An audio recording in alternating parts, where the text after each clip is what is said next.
Another sleepy tight end on the Green Bay team that is played heavily favored in the run game too. Mercedes Lewis. He got a touchdown last week. Don't be surprised if they look for him more. And all right, guys, there was a little bit of a midweek panic. There was a report came out that Aaron Jones picked up an ankle injury versus the Giants. But in that same report, it said the pain had subsided by the end of the game. So fantasy owners should be more concerned, I think, about Jamal Williams. But you guys both said he's plenty healthy going into this game.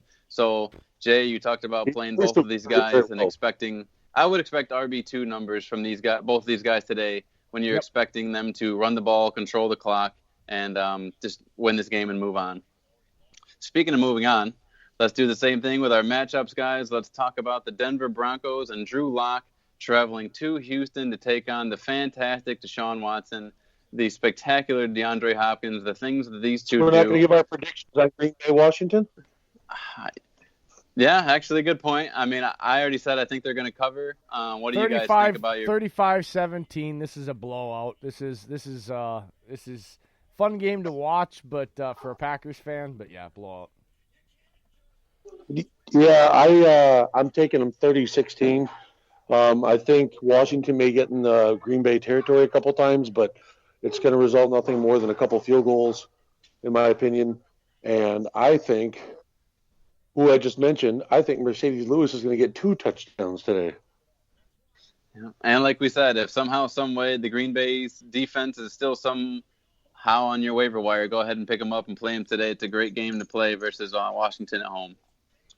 Didn't Washington give up 6 to the Panthers last week too? So you got a heavy Green Bay pressure team who's coming for the edge rushers.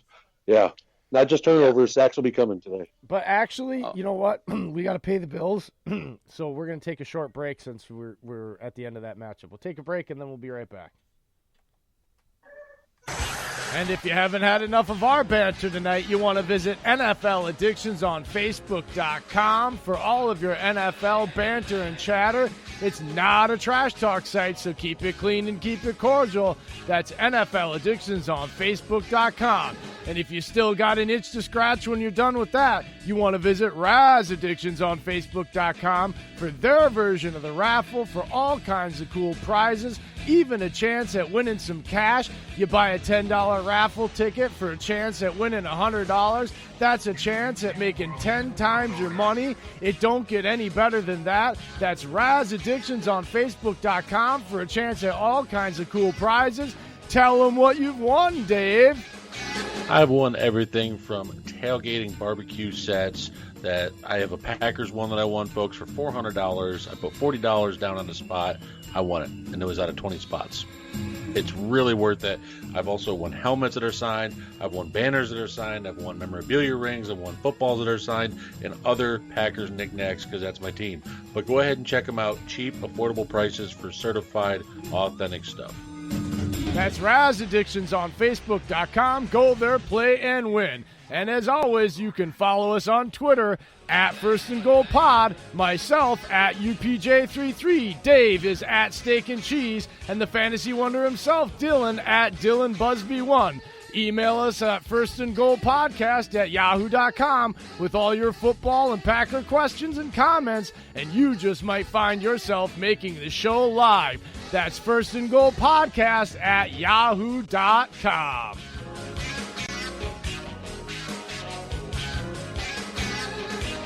All right, we're back, folks. It's time to continue on with our matchups. Hit her, Dillo. All right, guys. We just talked about an interesting development. Breaking news. Dillon, what'd you have? You said interesting development. You go first. Yeah, here on PreGame.com, where they follow all the Vegas lines. You can catch them at PreGame.com everywhere. The line for the Broncos-Texans game we were just about to dive into moved from the Texans being favored by 9 down to 8.5. So I am interested. I'm combining words today, which is great. I am wondering what happened there to make the line move down from 9 to 8.5. That would give the Broncos that much of a half-point edge. Look, I will just say this. I don't know what's been going on with your life, Dillo, but personally, Dave and I, we have been burning so many wicks on our candle that I can't even think straight. Like this morning, I was telling you about my wild hairdo. Yeah, my wife also woke me up at like 7:55 when she was going to work, And she's like, what are you doing? I fell asleep. I kicked my bag of chips I was eating over like last night when we got off air. There's chips all over my den. I had coffee that was cold. I fell asleep. I fell off my freaking futon. I was Reading laying like on a the floor. I was just all kinds of messed up. Like, can't get sleep. We got off air at like 1:30 last night, and then I was all wound up. I went to bed at 3:30.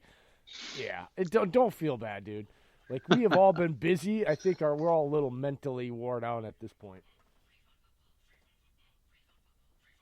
Hey, also the breaking news I've just got is the Titans are internally discussing an extension for Ryan Tannehill, so they are looking to lock him up before the offseason, folks. He's impressed. He's 5-1 as a starter. They love him there in Tennessee.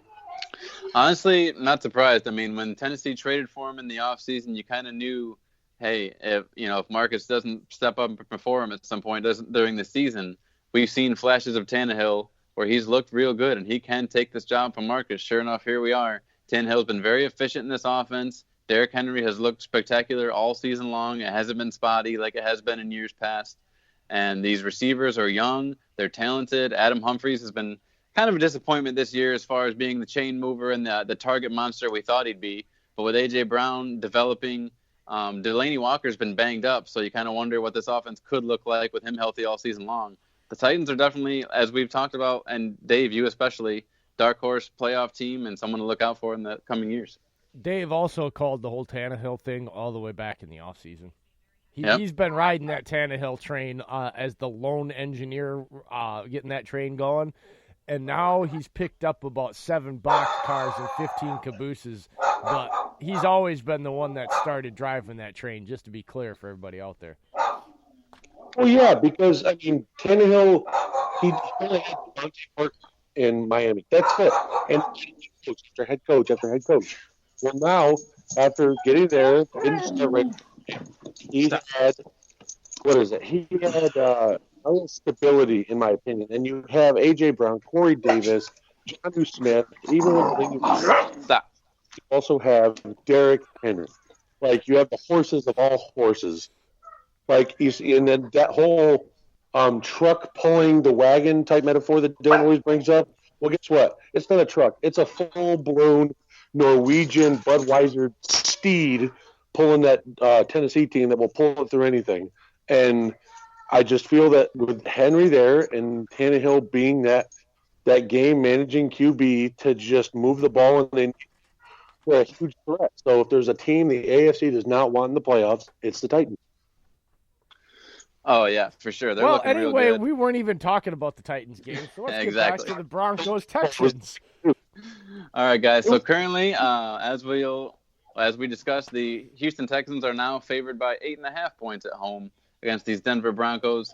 Here's some interesting stats for the defense on Houston's side of the ball, guys. They're giving up 21.2 fantasy points to the quarterback per game. They're giving up 20.4 fantasy points to the running back each game. Those are both bottom half of the league. So you can move the ball on this Texans defense. It's just, will this Denver Broncos offense under Drew Lock be able to? We saw Cortland Sutton with his spectacular ability be able to get a game together last week. I mean, the guy is just ridiculous. Very much looking forward to Cortland Sutton for years to come.